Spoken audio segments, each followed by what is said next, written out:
નમસ્કાર, જય શ્રી કૃષ્ણ દોસ્તો.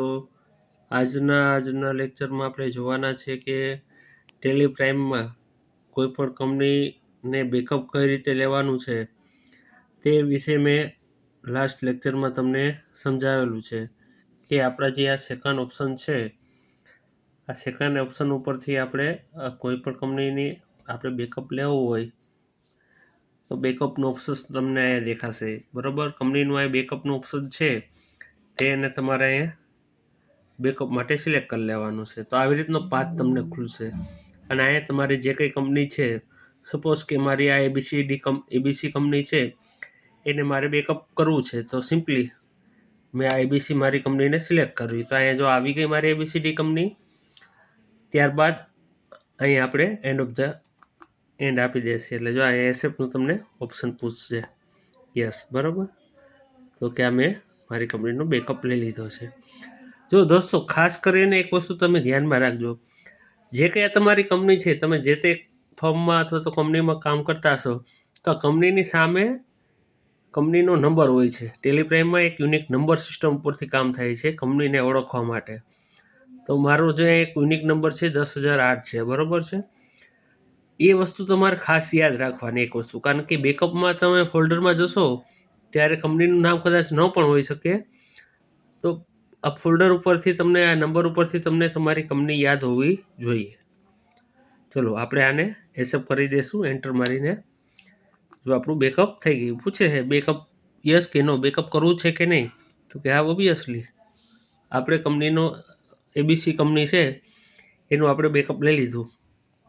સપોઝ આપણે ટાઈમે આપણે જે તે કંપનીમાં કામ કરતા હોઈએ તો આપણે સમયાંતરે આપણે એને બેકઅપમાં લઈ લેવાનું. માન લો કે કોઈ પણ કારણસર, માન લો કે આપણે આ એબીસી કંપની છે, આઈબીસી કંપનીમાં આપણે કામ કરીએ છીએ, બરાબર છે. આપણી આઈબીસી કંપની છે.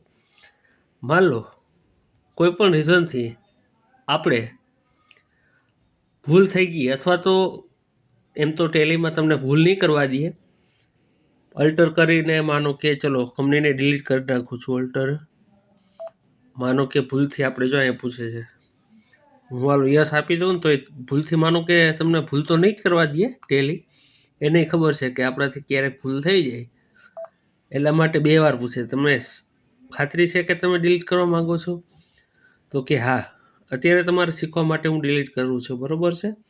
તમે જે પણ ફર્મમાં કામ કરતા હોય તો એમાં ટ્રાય ન કરતા બાય ચાન્સ, બરાબર.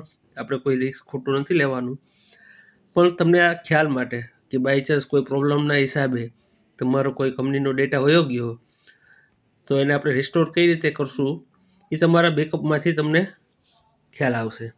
હવે આપણી પાસે જો એબીસી કંપની આપણી વહી ગઈ, બરાબર, અહીંયા લિસ્ટમાં હતી, તો હવે એને ક્યાં શોધવા જાવ? આપણે હવે જોઈએ તો તમને અહીંયા પાછો અલ્ટર વાય કરશો એટલે તમને ખ્યાલ આવશે. બેકઅપ પછી રિસ્ટોરનો ઓપ્શન તમારે આવી ગયો, એને સિલેક્ટ કરો, રિસ્ટોર ઓપ્શન સિલેક્ટ કરો. આ તમારા ફોલ્ડરમાં પડેલી છે, બેકઅપ ફોલ્ડરમાં, બરાબર. આ રહ્યું ન્યૂ ફોલ્ડર ટેલી બેકઅપ. તમારો ડેટા ક્યાં પડ્યો ને એ જો તમને બતાવે, લોકેશન તમને યાદ હોવું જોઈએ ગમે ત્યારે. ડી ડ્રાઈવમાં ન્યૂ ફોલ્ડરમાં ટેલી બેકઅપમાં તમારો ડેટા પડ્યો છે, જે આ બધો ડેટા મેં બેકઅપ કરી રાખ્યો છે, બરાબર છે. બાય ચાન્સ આઈબીસીડી કંપની આપણી ઉડી ગઈ તો એને બેકઅપ લેવાનું, બરાબર. આવી ગઈ આપણે બેકઅપમાં લઈ લીધી એબીસી કંપની. હવે અહીંયા એન્ડ ઓફ ધ લિસ્ટ કરવાનું. એન્ડ ઓફ ધ લિસ્ટ કરશું એટલે અહીંયા પૂછશે કે તમારે બેકઅપ કરવાનું છે, તો કે હા, રિસ્ટોર, બરાબર. તો આપણી કંપની છે રિસ્ટોર થઈ ગઈ છે. હું તમને દેખાડું તમને, ચલો ભરે બંધ ના થતો ભાઈ, જો આવી ગઈ આપણી એબીસી કંપની આવી ગઈ દોસ્તો. ખૂબ જ સરળ પ્રક્રિયા છે. ટેકનિકલ થોડુંક તમને ખ્યાલ, તમને બધું સમજાઈ ગયું હશે. ધીમે ધીમે આપણે લેક્ચરોમાં ઇમ્પ્રુવમેન્ટ આવશે દોસ્તો, બરાબર. તો ધીમે ધીમે સાથ ને સહકાર આપવા માટે નમ્ર વિનંતી છે દોસ્તો. અને જે કંઈ ક્વેશ્ચન કે પ્રશ્ન હોય તો તમે પૂછી શકો છો. કદાચ કોઈ પણ વસ્તુ ન સમજાતી હોય તો જે તે લેક્ચરમાં જે તે પ્રોબ્લેમ હોય તો એ તમે કોમેન્ટ સેક્શનમાં મને જણાવી શકો છો.